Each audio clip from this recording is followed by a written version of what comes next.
예. 비가 오니까 뭐 봄비인지 겨울비인지 착각하네요. 오늘 신문 보니까 뭐 매화가 핀 데도 있고 일기는 예측할 수 없네요. 어쨌든 또 코로나 환경은 또 지속되고 또 그 어려운 속에서도 열심히 하시니까 또 최선을 다할 수 있도록 하고요. 어쨌든 이제 강의실은 또 우리가 어찌 보면 밀폐된 장소이기 때문에 서로 간에 서로를 위해서 마스크를 제대로 착용하고 또 우리가 수업에 임했으면 좋겠습니다. 자, 오늘은 지난 시간에 이어서 266페이지입니다. 비료.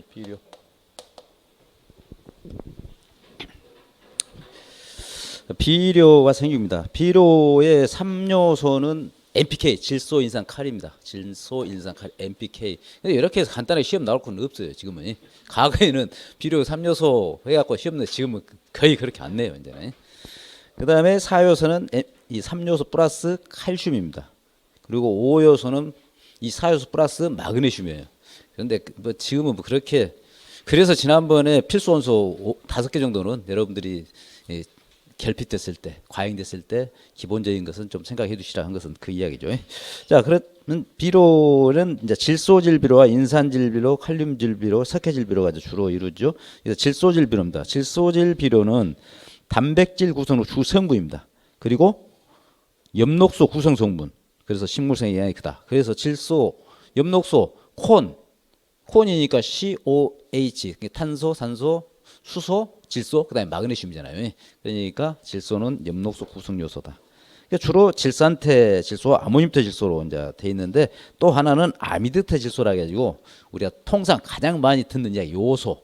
요소는 직접 흡수가 안 되기 때문에 이제 그런 거죠. 그래서 우리가 크게 비료에는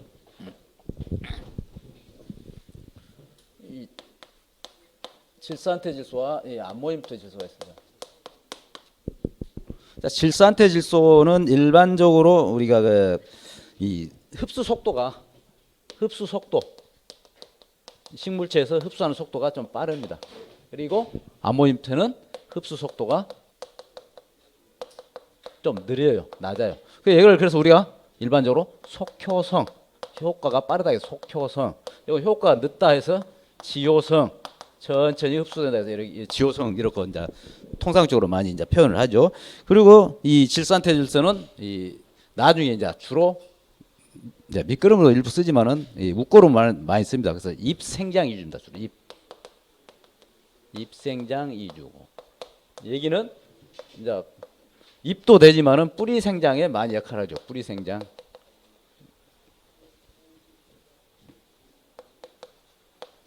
뿌리 생장에 많은 역할을 한다 이렇게 그런 생각하죠.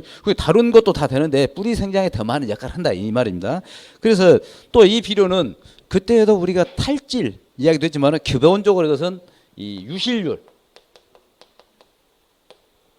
유실률이 높습니다. 그 이야기는 이 시키면 땅에 우리가 땅의 이온은 마이너스 음이온이라 했잖아요. 음이온이기 때문에 질산태 질소를 흡착하는 힘이 약하다. 흡착하는 힘이 약하기 때문에 유실이 잘 된다는 얘기죠. 그리고 이것은 유실이 토양 유실을 말하는 거죠. 토양 유실이 낮다. 그래서 흡착이 되고 있다는 거죠. 그래서 우리가 암모늄태 질소를 토층 분화에 있어서 논토양에 있어서 산화층과 한온층으로 구별을 하는 데 있어서 암모늄태 질소를 산화층에 주면은 산소의 영향에 의해서 질산태 질소로 변화되고 질산태 질소는 음이온이기 때문에 토양에 흡착되지 않고 용탈이 된다 했어요. 아래층으로. 그래서 한온층으로 용탈돼서 거기 가면 한온층에 산소가 부족하기 때문에 질산태 질소는 결론은 산소가 있는데 산소를 빼앗겨서 질소 형태로 나간다 했잖아요. 그래서 우리는 암모늄태 질소를 한온층인 에라가 바로 12 함으로써 고정해서 탈질을 방지한다. 그게 전층 시비와 심층 시비라고 했어요. 그래서 이 질소 흡수는 이렇게 된다. 그 다음에 아미드태 질소인데요. 이제 아미드태. 이건 요소를 말해요. 요소, 아미드태 질소를. 이 요소는 바로 이용이 안 돼요. 이 요소는 이 토양에 잘 흡착되지 않고 그러므로서 대신 물에는 잘 녹습니다. 그럼으로써 이제 물에 잘 녹기 때문에 결론은 유실이 잘 되는 거잖아요. 그래서 요소는 주로 연면 시비도 이제 많이 하는 거죠. 그런데 이 요소는 이 미생물 작용에 의해서 항산 암모늄으로 바꿔집니다. 그러니까 암모늄토로 요소는 바꿔서 이용된다는 얘기. 그래서 기본적으로는 우리 질소질 비료에는 질산테오 암모늄테로 해서 대부분이 되는데 요소는 바로 흡수 이용되지 않고 암모늄토로 바꿔서 이용된다. 이 기점만 이제 좀 기억하시면 될 것 같아요. 그다음에 인산질 비료는 식물의 열매, 세포 및 생육에 관여한다. 그리고 유형에는 유기질 인산. 그래서 쌀깨나 깻묵. 그다음에 무기질 인산은 과린산 석회, 인산물 용과린 이런 거 있죠. 뭐 과린산 석회는 과석 또는 중과린 석회 뭐 이렇게도 나오죠. 그다음에 칼륨질 비료 역할은 식물의 뿌리와 줄기를 튼튼하게 합니다. 그래서 식물체를 강건하게 또는 수광태세를 좋게 직립하기 위해서 규소나 칼륨을 씹어낸다는 이야기가 줄기를 강건하게 하기 때문에 그러죠. 그리고 신진대사를 촉진합니다. 유형에는 무기태는 탄산칼륨과 항산칼륨, 염화칼륨, 질산칼륨 그러니까 비료 형태죠. 그 다음에 유기태는 쌀깨라든 녹비, 퇴비 속에 이런 성분이 많이 들어있다는 이야기죠. 그 다음에 석회질 비료. 석회질 비료는 결론은 이 칼슘질이에요. 칼슘. CaO 하면 생석회예요. 그러니까 이 석회 속에는 칼슘 성분이 다른 성분에서 많기 때문에 칼슘 비료다 이렇게 보면. 이 석회질 비료는 토양 내 이동이 안 되는 거죠. 석회질 비료는 자 우리가 이 앞에 이 칼슘은 쉽게 말하면 붕소, 망가는 토양 내 이동이 안 됐잖아요. 이 석회질도 이 토양 내 이동이 잘 안 돼요. 그렇기 때문에 자주 골고루 이제 줘야 한다는 얘기죠. 잘 섞어서 줘야 한다는 얘기죠. 석회질 비료는 뿌리의 발육을 촉진하고 병 저항력을 증진시키며 토양을 개량한다. 이 석회가 토양 개량이 근본적인 목적이 가장 큽니다. 토양 개량. 우리나라 토양은 일반적으로 하강암으로 구성되어 있기 때문에 이 산성에 가까운 토양입니다. 그래서 이 작물체는 약산성 또는 미산성에서 중성에 가까운 토양을 그래서 잘 생육하기 때문에 이 석회는 토양을 개량하는데 가장 큰 역할을 한다. 토양 개량. 유형에는 생석회. 방금 말씀드린 생석회라는 것은 이게 산소가 결합되어 있는 게 생석회. 그 다음에 소석회는 이제 물과 작용을 하는 거죠. 물에 의해서 만들어진 거죠. 2차 가공한 제품, 쉽게 말하면 생석회를 2차로 가공한 것이 우리가 소석회다 이렇게 말하고 계세요. 너무 깊이 우리가 뭐 화학식이니 이거 설명하면 복잡하니까요.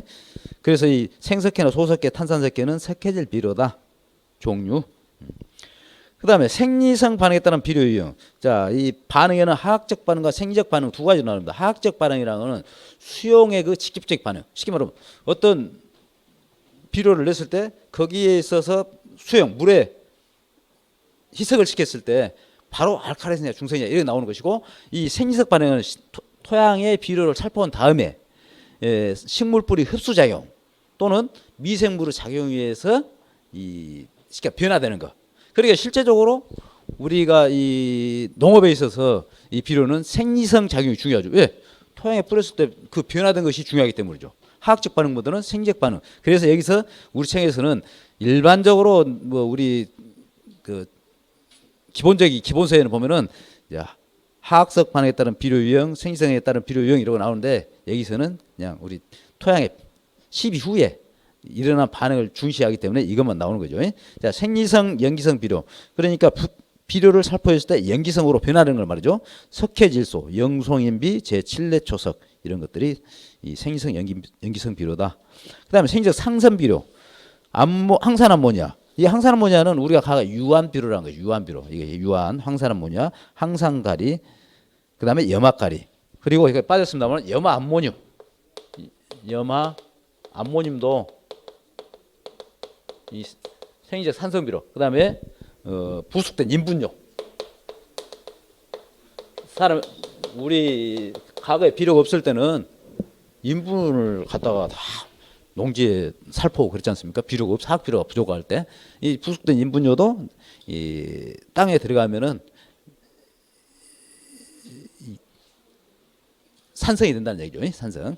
그다음에 생리적 중성 비료, 질산암모니아, 요소, 과린산석회, 중과린산석회. 사실 과린산석회나 중과린산석회는 실제 화학성으로서는 산성이에요. 그러나 토양에 살포됐을 때는 작용에 의해서 알칼리성이 된다는 얘기죠.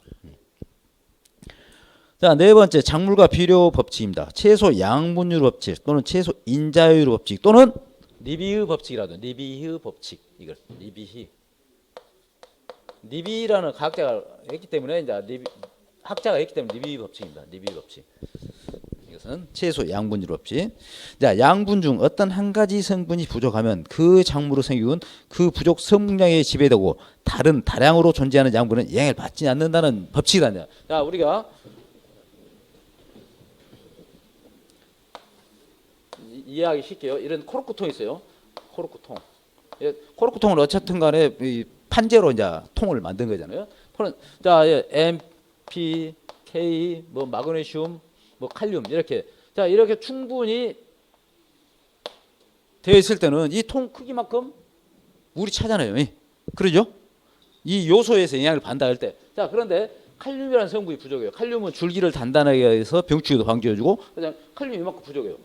그러면 이 물통에는 물은 여기까지 차는 게 아니잖아요. 이 칼륨에 의해서 영향을 받죠. 칼륨의 통의 높이 이에서 영향을 받기 때문에 이 칼륨의 채소 인자 이것에 영향을 받기 때문에 채소류 법칙이라는 거예요. 이게 그냥 이건 뭐 깊이 생각할 것도 없어요. 채소류 법칙은 그런 이 소량으로 존재하는 그 부족 성분량에서 이 영향을 받는다는 거죠. 그다음에 수학 체감호 법칙 또는 수학 정감호 법칙이라죠. 수학 체감호 법칙.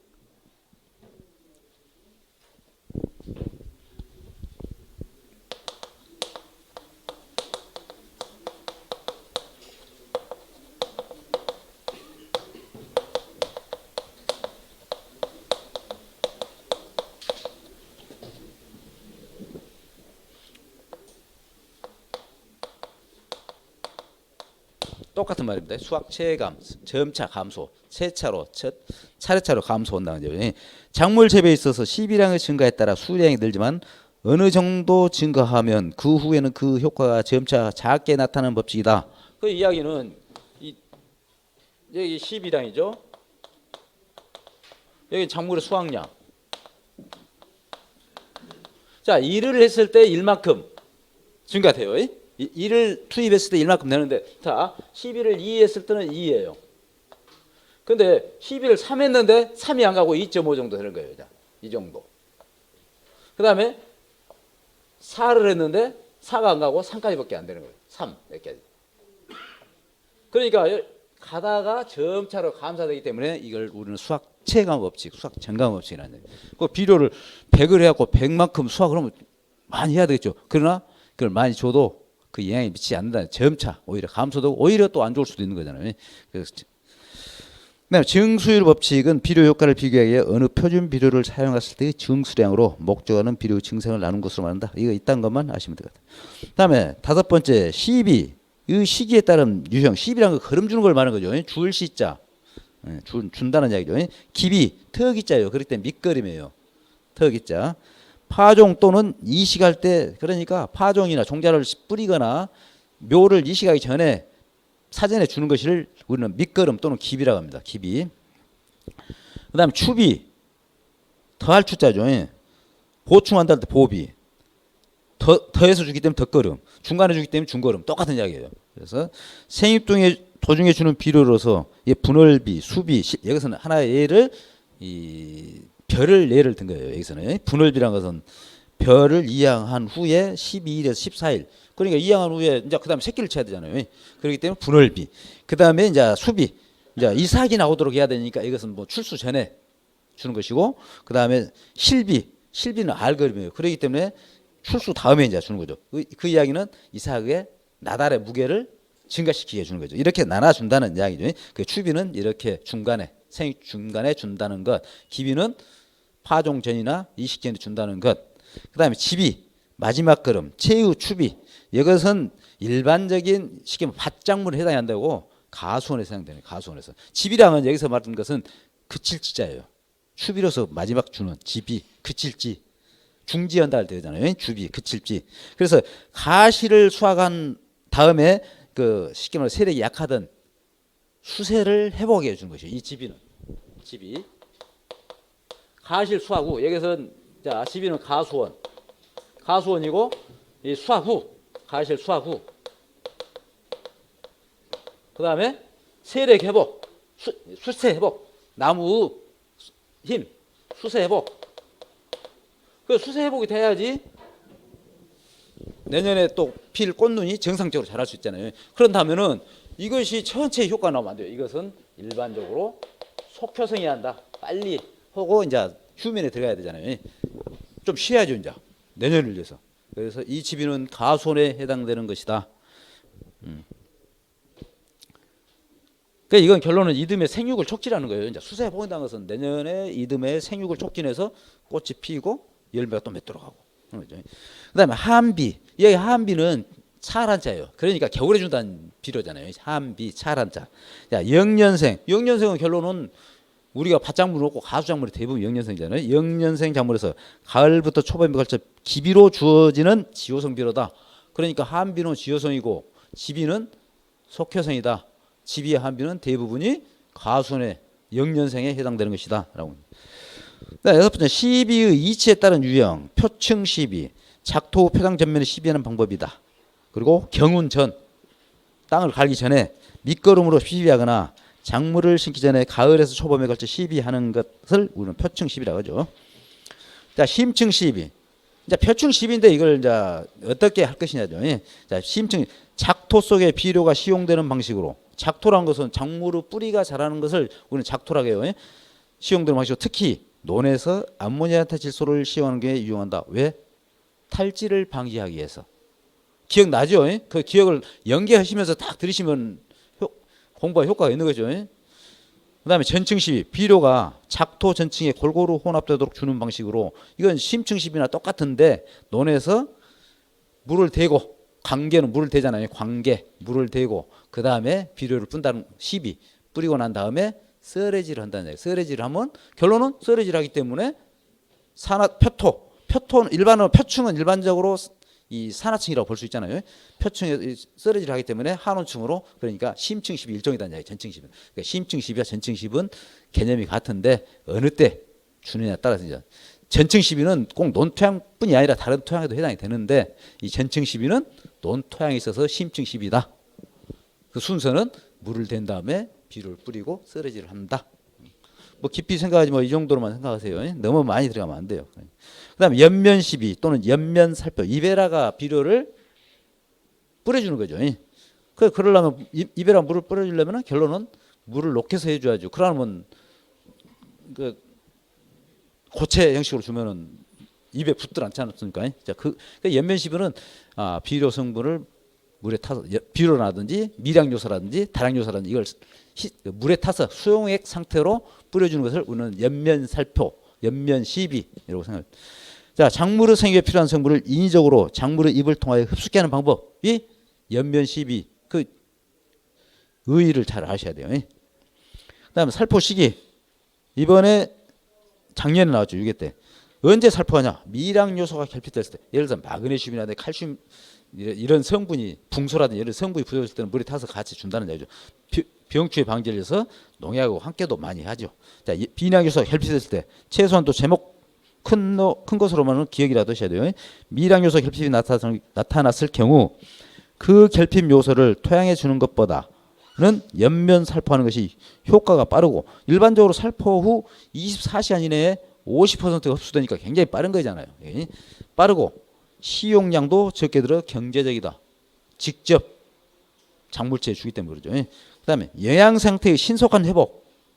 작물체가 상태가 안 좋을 때, 신경 뿌리 상태가 안 좋다든지 또 그렇지 않으면은 주변에 땅이 척박하다든지 해서 충분히 흡수를 못해서 작물체가 상태가 안 좋은데 신속히 회복할 필요가 있을 때 준다는 얘기죠.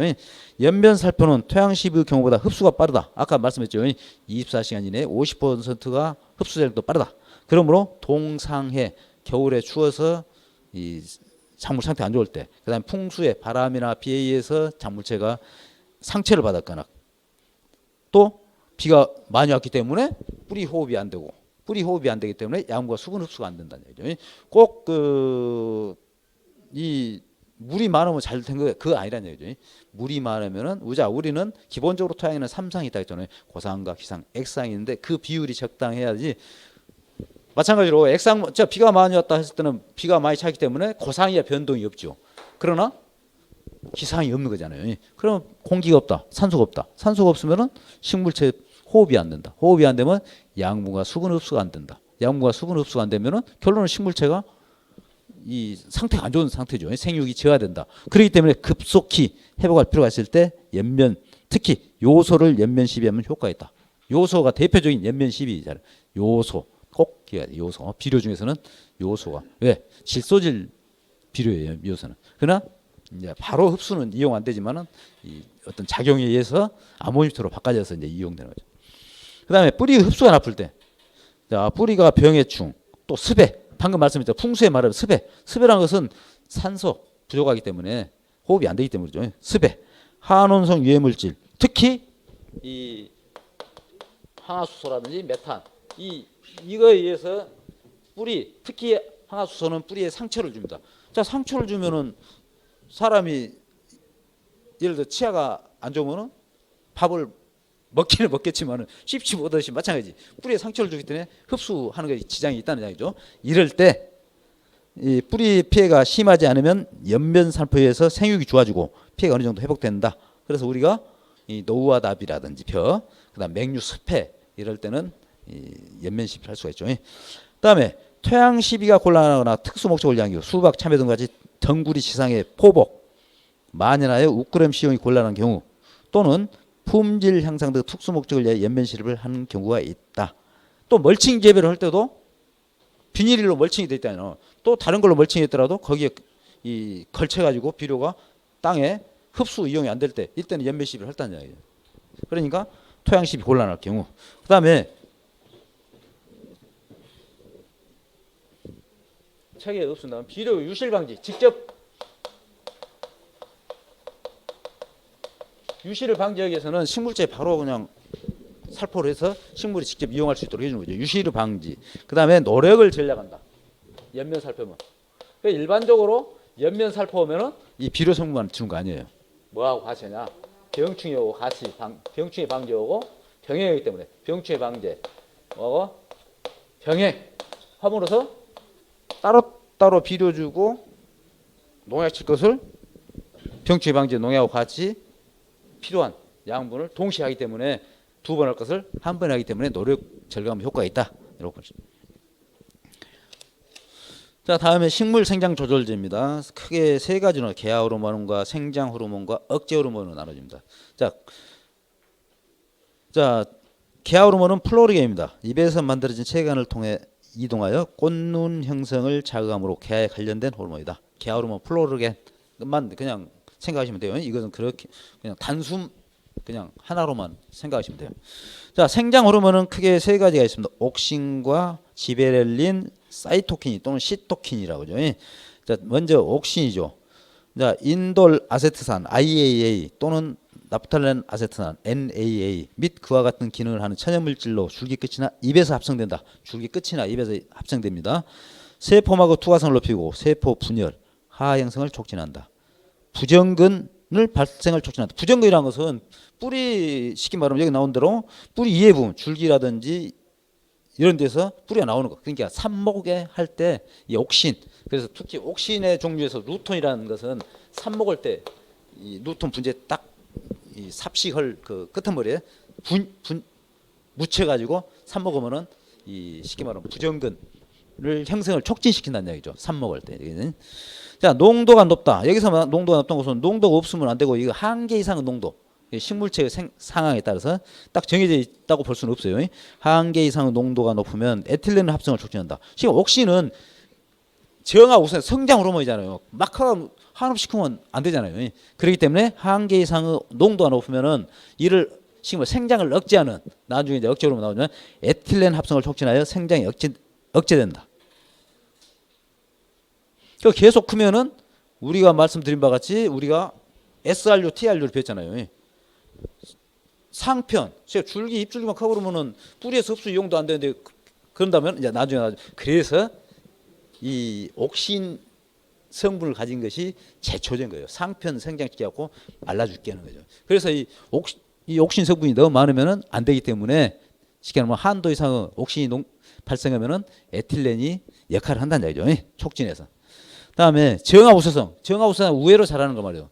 계속 정화우세성. 상물 꼭대기에 있는 정화가 층화 생성을 억제하고 계속 이쪽으로 왕성하게 자라는 것. 정화우세성. 이 정자예요. 이거는.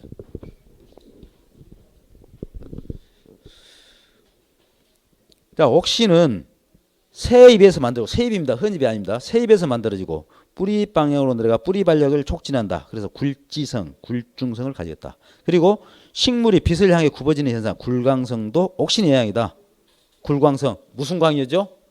청색광. 청색광인데 옥신은 그때 청색광을 비치면 빛을 비치는 반대쪽으로 옥신이 이동한다 했잖아요. 그 옥신이 굴광 현상을 관여한다는 얘기잖아요. 그때 옥신 농도가 높아지면 생장을 촉진하고 반대 그러니까 빛이 비치는 쪽은 옥신 농도가 낮기 때문에 빛을 향해서 줄기가 굽어지는 것이 굴광 현상이라는 거죠. 그 옥신이 관여한다 했잖아요. 그 빛은 청색광이다. 그다음에 단위 결과를 형성한다. 단위 결과는 씨 없는 걸 말하죠. 이 수정이 안 되지만 씨방만 발달하고 종자가 없는 가실. 종자가 없는데 이제 되는 가시를 말하는 거죠. 단위 결과. 쉽게 말하면 우리가 씨 없는 포도를 생각하시면 돼요. 그리고 그런 거. 네. 뭐 토마토라든지 무화과, 오이, 호박 같은 데 이런 거 말이죠. 그다음에 2층. 2층이라는 입조나 잇몸입에 생기는 특수한 세포층으로 잎이나 가위를 탈락시키는 현상. 이걸 2층이라 합니다. 2층 용어 잘 아세요? 잎이나 가위를 탈락시키는 현상. 그래서 2층 현상을 이 옥신은 억제를 시킨다는 얘기예요. 옥신. 그래서 잎이나 가위를 탈락을 방지한다. 다시 말하면 낙과를 방지한다. 대신 2층 현상을 이제 뒤에 보겠지만 촉진하는 것은 에틸렌이에요. 에틸렌. 2층 현상 촉진. 자, 2층 현상 억제는 옥신. 2층 현상 촉진은 에틸렌.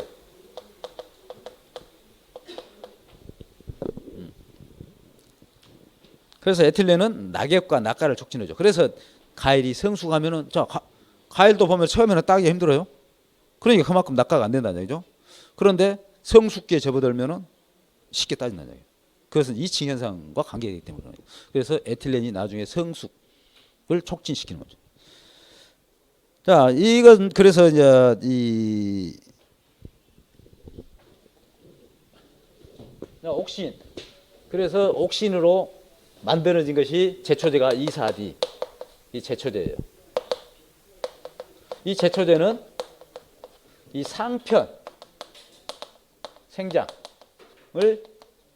생장을 유도해요. 자, 뿌리는 그대로 있는데 상편 생장 우자라니까 영양 공급이 안 되기 때문에 또 수분 공급이 제대로 안 되기 때문에 죽는 거죠. 2,4-D. 그래서 옥신에 관련된 제초제는 2,4-D다. 상편 정화우세성이라고 했잖아요. 방금이. 그렇기 때문에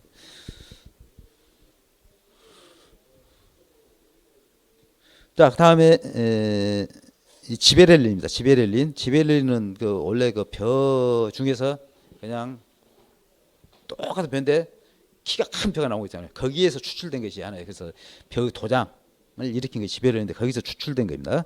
자, 지베렐린은 뿌리에서 생성됩니다. 뿌리. 아까 옥신은 새 잎에서 만들어진다 했잖아요. 뿌리에서 생성되고 줄기 생장, 다시 말하면 절간 생장을 촉진한다. 그래서 노데트 를 타포한다. 예, 5회 때 시험이 나왔던 거죠. 그리고 꽃눈 형성, 씨앗 내 축적된 영양분의 유통을 통해 가일 크기를 증대시킨다. 가실 생장. 그 다음에 경엽의 신장 촉진. 경엽, 잎 줄기의 신장을 촉진합니다. 경엽, 신장 촉진.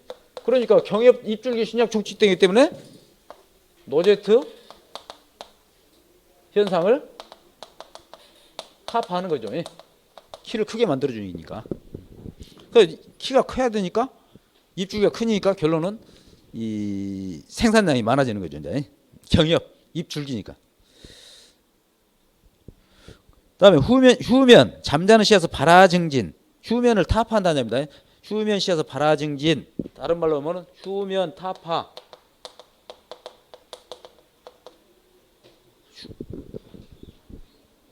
휴면 씨앗의 발화 증진, 이건 휴면 타파한다는 얘기죠. 그리고 착가증대 자엽식물의 개하기 유도, 단위 결실, 특히 이 시험용 포도에는 지베리온 처리를 하는 거죠. 단위 결실.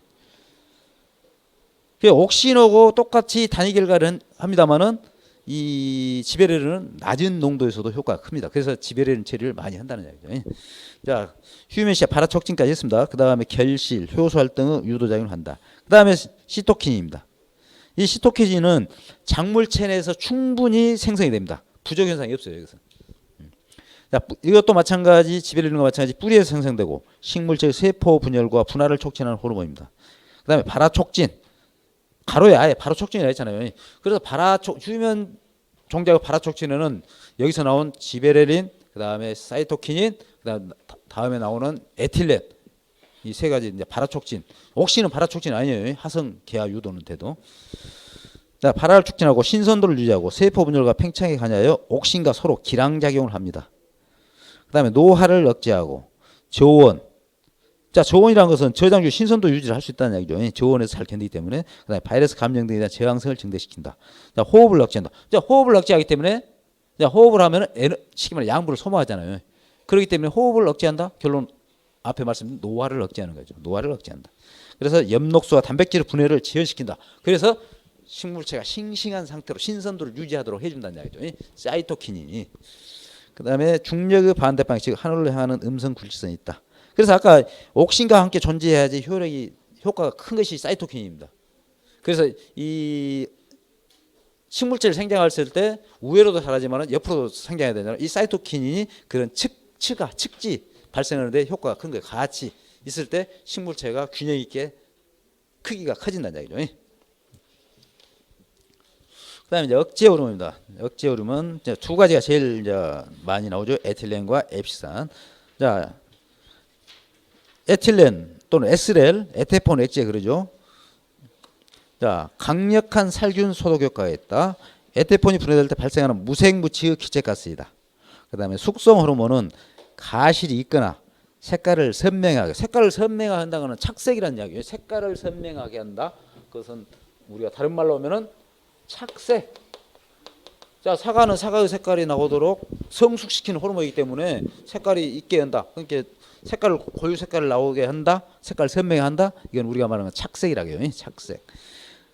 한데 관여하며 가다한 발생은 역으로 너무 많이 발생할 때는 나중에 이제 우리 저장 중 가실이 저장에 있어서 이 호흡 급등형 비호흡 등 나옵니다만은 이게 많아지면은 가위를 무르게 한다는 저장도를 낮춘다는 이야기죠. 아까 사이토킨은 저장성 신선도를 높이는 거지만 이건 낮추는 거예요. 많으면. 그래서 가다한 발생은 역으로 식물의 노화를 촉진하는 효과가 있다. 그래서 우리는 이걸 성숙 호르몬이라고 해요. 성숙 호르몬. 이제 더 이상 양적 생장보다는 성숙시키는 거. 양적 생장을 억제하고 성숙 호르몬, 노화 호르몬, 성숙 호르몬, 노화 호르몬 그러죠. 자, 옥신과 상호작용하여 아까 옥신은 정화 우세 현상이 있다 했잖아요. 그 계속해서 나무가 크면은 안 되기 때문에 어느 정도 되면 한계 이상 농도가 되면은 에틸렌을 합성을 유도해서 적정히 자라도록 하는 것이 에틸렌이라는 거죠. 옥신은 농도가 높여지면 에틸렌 합성을 촉진하여 식물의 생장이 억제된다. 이게 균형을 맞춰준다는 이야기죠.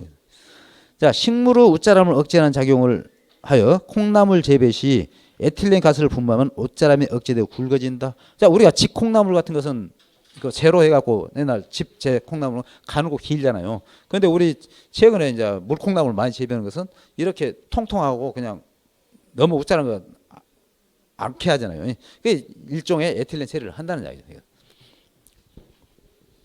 그래서 정화우세를 타파한다는 얘기죠. 우계로 계속 항하는 걸 억제하고 옆으로 콩나물을 굵게 만들어준다는 얘기죠.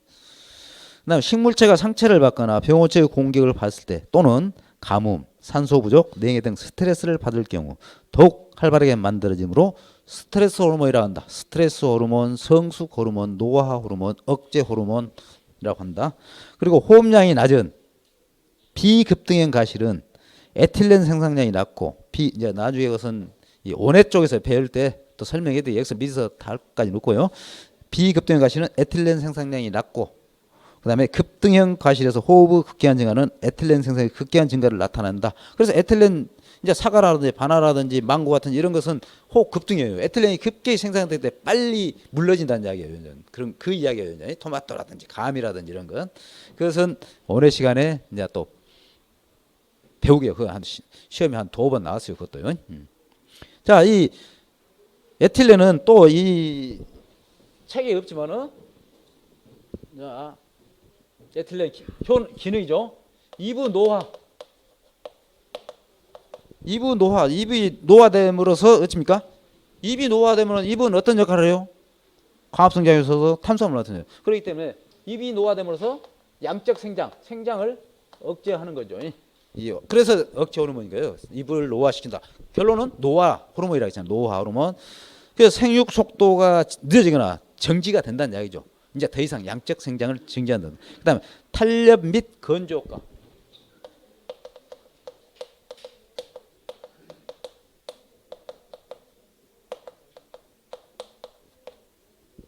자, 아까 낙과나 낙엽 방지는 옥신이잖아요. 그 반대 역할을 하는 것이 이제 수학계에 다다르면은 입이 잘 떨어져야 되잖아요. 그래서 가열이 성숙할 수 있도록 그래서 탄력 건조 효과를 한다. 그래서 낙엽을 촉진하기 때문에 자, 이게 탄력이랑 낙엽이잖아요. 낙엽 촉진.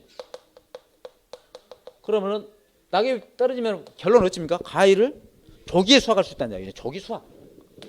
그래서 이 에틸렌이 안 되면은 계속 그대로 커가 있는 거예요. 그래서 이렇게 낙엽을 떨어진다든지 입은 노화를 시켜서 이 가열이 성숙됨으로써 조기에 수확할 수 있도록 하는 기능이 에틸렌. 그다음에 양상 발화 촉진.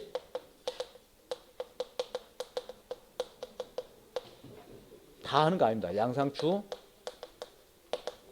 땅콩. 이런 발화 촉진. 그래서 아까 지베렐린, 사이토키닌 그다음에 에틸렌은 발화 촉진 물질입니다. 나중에 뭐 질산칼륨 나옵니다만 이거 시험에 이제 가끔 한 번씩 나오죠. 발화 촉진 물질이 아닌 것 됐을 수도 있습니다. 발화 촉진. 그다음에 성발현을 조절합니다. 성발현.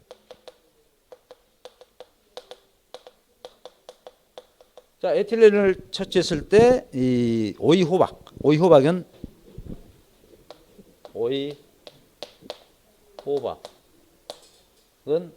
암꽃 착색이 많아요.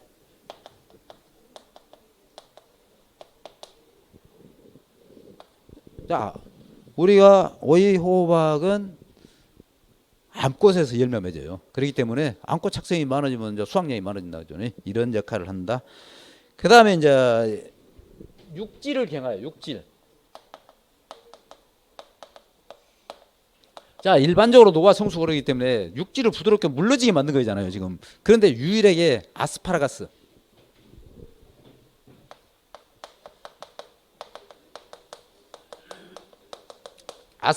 대해서만은 이 에틸렌이 육질을 경화시키는 역할을 해요. 다른 건 다 아닌데 이것만 유일하게 이제 그러는 거죠.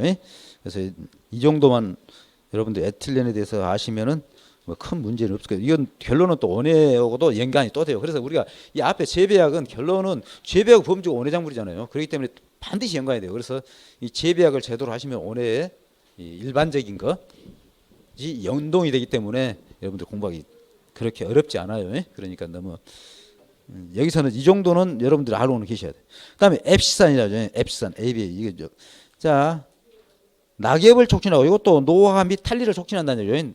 낙엽을 촉진하고 종자나 눈이 휴면에 들어가면서 증가하여 휴면의 생성을 촉진하고 겨울 휴면을 유도한다. 자, 휴면은 잠들어가기 때문에 다른 말로 휴면 촉진,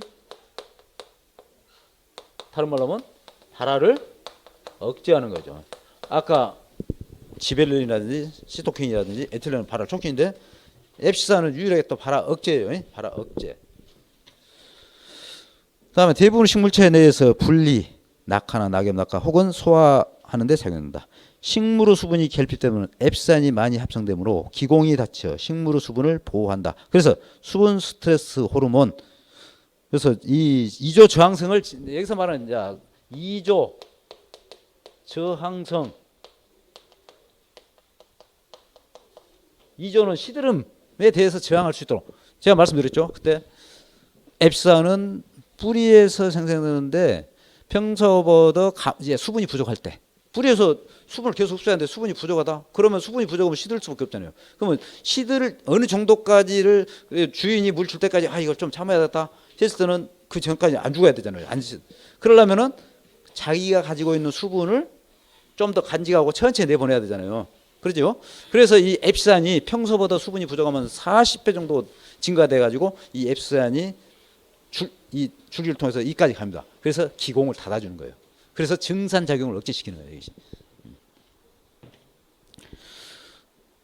그 다음에 식물이 여러 정도 스트레스를 받을 때 식물체 내에서 엡산의 함량이 증가되어 스트레스에 대한 식물의 반응을 조절한다. 예를 들어 조온이라든지 고온이라든지 상처를 받았을 때 이런 것이 엡산이 역할을 한다는 이야기죠. 그 다음에 CCC 절간 신장을 억제하고 토마토 개화를 촉진합니다. 절간 신장을 억제하는 것은 결론은 이를 뿌려줌으로써 키가 짧다. 그러면은 도복을 경감시키는 거죠. 절간 신장을 억제할 때는 키를 작게 한 것은 도복을 억제하는 거죠. 그 다음에 MH 식물 생장과 출하를 억제한다. 출하. 여기서 이 출하는 이제 감자, 양파, 맹아 싹 트는 걸 억제한다는 얘기예요. 맹아. 이 종자가 출하가 아니에요. 여기서는요. 여기는 감자라든지 양파가 우리가 싹이 트잖아요. 고구마도 마찬가지지만은 이 싹 트는 거 여기서는 맹아의 출하를 말하는 거예요. 맹아 싹 트는 것을 억제한다. MH. 그리고 추대를 억제한다. 지금 꽃대가 나오는 걸 추대라고 하죠. 꽃줄기 내는 것. 이걸 억제한다. 기타 생장 억제 물질은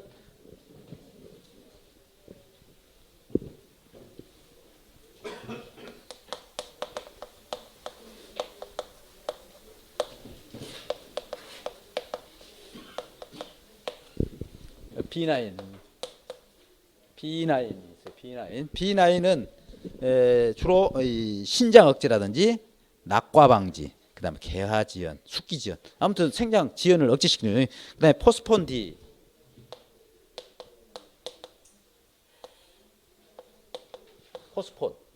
포스폰 D, 포스폰 D는 이거 주로 절간 신장 억제예요. 이건 절간 신장, 절간. 이 국화는 따박하게 해야 되잖아요. 특히 소국 같은 거. 그래야 그리고 대국도 마찬가지. 꽃은 적은데 그냥 멋대기 컵으로 만들잖아요. 이럴 때 이제 포스폰티 이런 국화 같은 데서 많이 써. 포인세티아 같은 거. 그다음에 아모 1618. 여기 그냥 깊이 들어가지 말고요. 종류만 이 정도 알고 넘어가시고. 이것도 키를 적게 하는 거예요. 키를 적게 하고. 그다음에 잎을 녹색으로 진하게 함으로써 개화를 지연시키는 거예요. 그러니까 생장 억제잖아요. 이런 종류가 있다. 억제제는 에틸렌, 그 다음에 엡산, CCC, MH, 그 다음에 B9, 그 다음에 포스폰T, 그 다음에 아모 1618 이런 종류. 그 다음에 이제 이 책에 나온 것은 그래도 내용은 여러분들이 최소한도 제목 관리는 이거 개화를 지낸다면 개화 지연 딱 쳐가지고 그 정도는 알면서 다 외울 필요는 없어요. 왜? 객관식이기 때문에. 자, 다음 이제는 환경은 이제 다 끝났어요. 이제 재배 기술 들어갑니다. 자, 325페이지죠. 325페이지.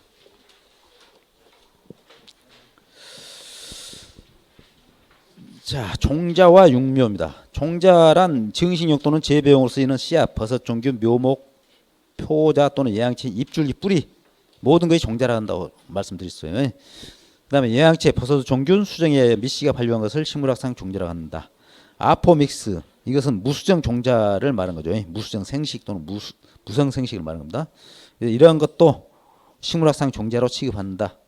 체세포배를 이용한 인공종자도 종자로 분류한다. 체세포, 생식세포가 아닌 체세포로 말하는 거죠. 그러니까 황우석 박사가 그 체세포에서 하는 것도 그런 것도 다 종자로 인정한다는 이야기죠. 종자로 이용되는 예양계는 분류. 눈은 마, 포도나무, 꽃, 아삽, 잎은 베고니아, 줄기는 이제 지상경이나 땅 위로 나오는 줄기를 지상경이라고 해요. 지조는 식물의 줄기를 지조라고 해요. 영어로 스태프인데 사탕수수나 포도나무, 사과나무, 귤나무 등 땅속 줄기, 지하경이죠. 땅속 줄기, 생강, 염, 박하, 호프. 그다음에 덩이 줄기, 감자, 토란, 뚱딴지. 알 줄기는 글라디올러스, 비늘 줄기. 인경이라고 하죠. 인경, 나리, 마늘, 양파 이런 거.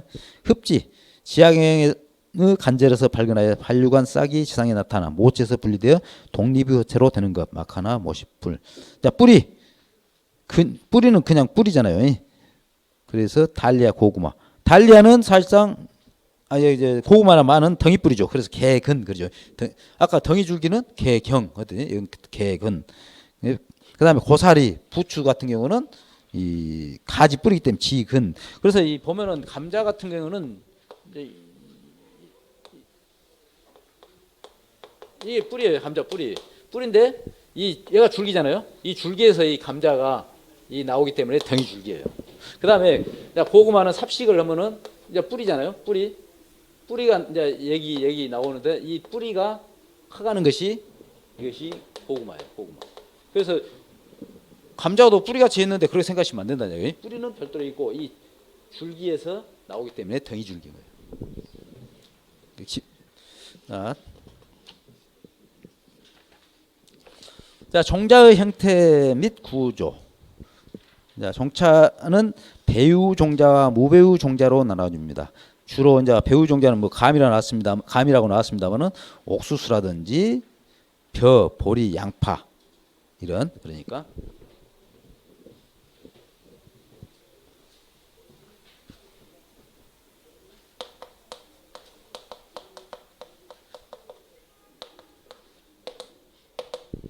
이거 이제 주로 이 배유의 양분을 저장하는 것이기 때문에 배유 종자라고 해요. 배유. 그렇기 때문에 배유 양분 저장.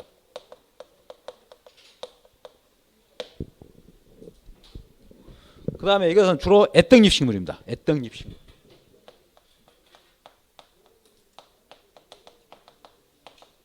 우리가 주로 이 보면은 뭐 벼, 보리 같은 거는 하나씩 나오잖아요.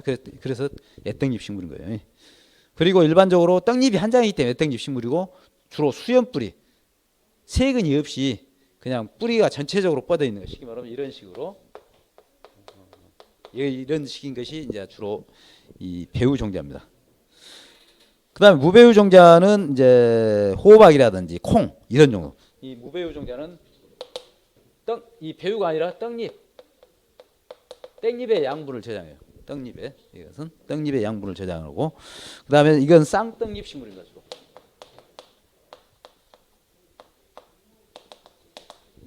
보면 콩, 호박 나오면 잎이 2개 나오잖아요. 그래서 쌍떡잎 식물이에요. 쌍떡잎 식물.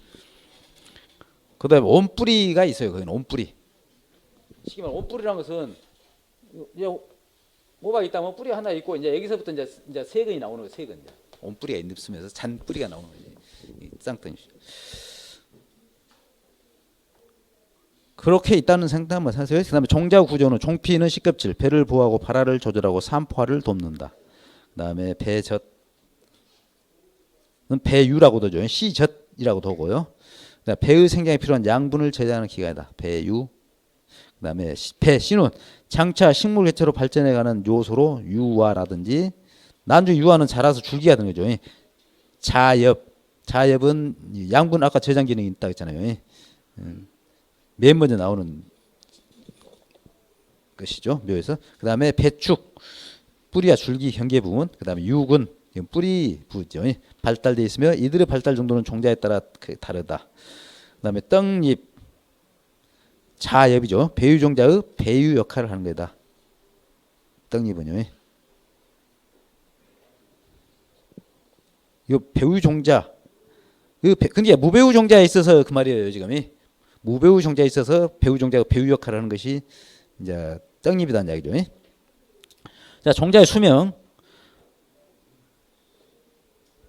자, 종자의 수명은 종자가 발화력을 보유하고 있는 기간을 말한다. 크게 우리는 단명 종자, 수명이 1년이나 2년밖에 안 되는 건, 삼명 종자는 2년에 3년, 장명 종자는 4년 이상을 말한다. 그래서 이게 이제 이건 그래도 우리가 그래도 요건 놓아야 할 거잖아요. 그래서 단명, 상명, 장명 다 있는데 다는 못 외잖아요. 상명은 빼고 단명하고 이 잔명만 먼저. 단명.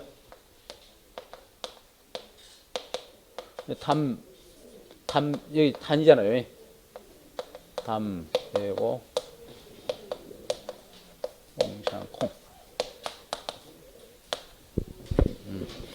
아, 뽕상 양파콩이야. 쟤 내가.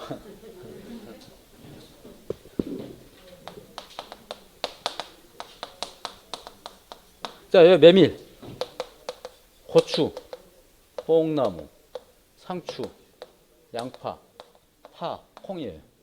이게 단명종자입니다. 그 시금치는 이제 상명으로 고쳐주십시오. 그 다음에 거기 책에 있는 것, 이 수박은 장명으로 고쳐주시고 대신 수박 자리에 호박으로 고쳐주시면 되거든. 그 다음에 장명은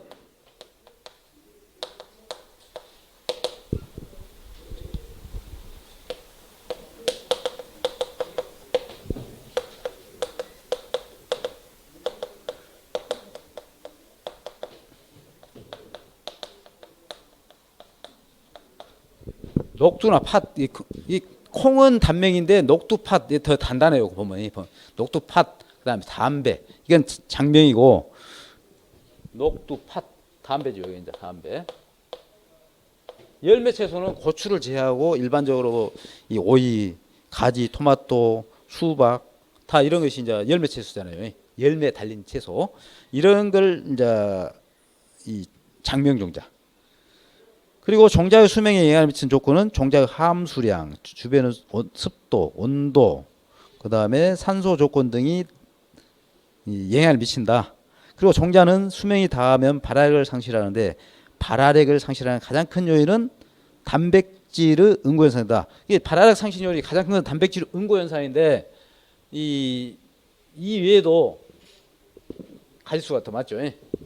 자, 발화력 상실 원인.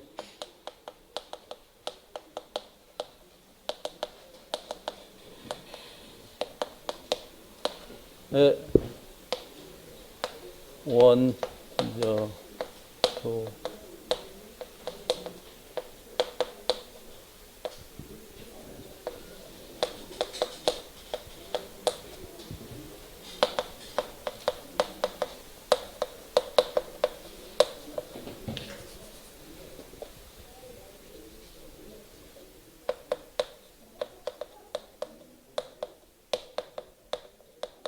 원행질 단백질 응고와 변성이에요.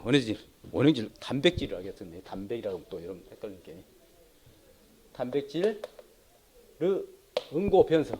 그렇기 때문에 원행질에 필요한 원행질은 그 핵과 관계되기 때문에 이 응고가 변성이 됨으로써 발화력을 상실한다는 얘기죠. 그다음에 저장 양분 소모. 발화를 하려면 그 양분, 쉽게 말해 배 위에 양분을 저장하고 또 커나서 할 수 있는데 양분이 소모되기 때문에 이 발화력을 상실할 수 있다. 그 다음에 이 효소의 활력저하. 자, 효소란 것은 이 효소 없으면 안 돼. 우리도 소화효소 있듯이 우리가 많은 음식을 먹더라도 소화를 못 시키면은 흡수 이용하가 그 만들어진 효소가 없으면은 안 되잖아요. 마찬가지로 작물체에는 뭐 다양한 뭐 지방, 단백질 다 있지만은 이 효소 활력돼서 그 발화에 이용될 수 있도록 해주는데 효소가 활력이 안 되면은 활력이 저하되면은 그걸 할 수 없다는 얘기죠. 효소 활력자. 그다음에 발화 유도기구 분해. 유해 물질의 축적.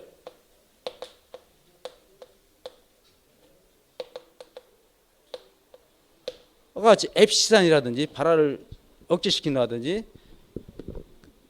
시아나수소 같은 이런 것들이 있다면은 쉽게 말하면 유해 물질 축적돼 있으면 발화가 안 된다는 얘기죠. 아까 앱시산 발화를 억제한다 했잖아요. 그러한 것이 축적됨으로써 안 될 수 있단다. 그다음에 발화 유도기구 분해.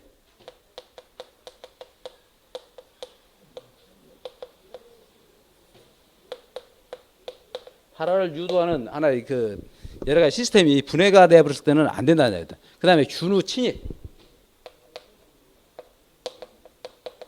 사실 균이 침입했을 때는 이미 뭐 효소라든지 그다음에 기능 자체가 상실되어 본다는 얘기죠. 그다음에 기능상 구조 변화.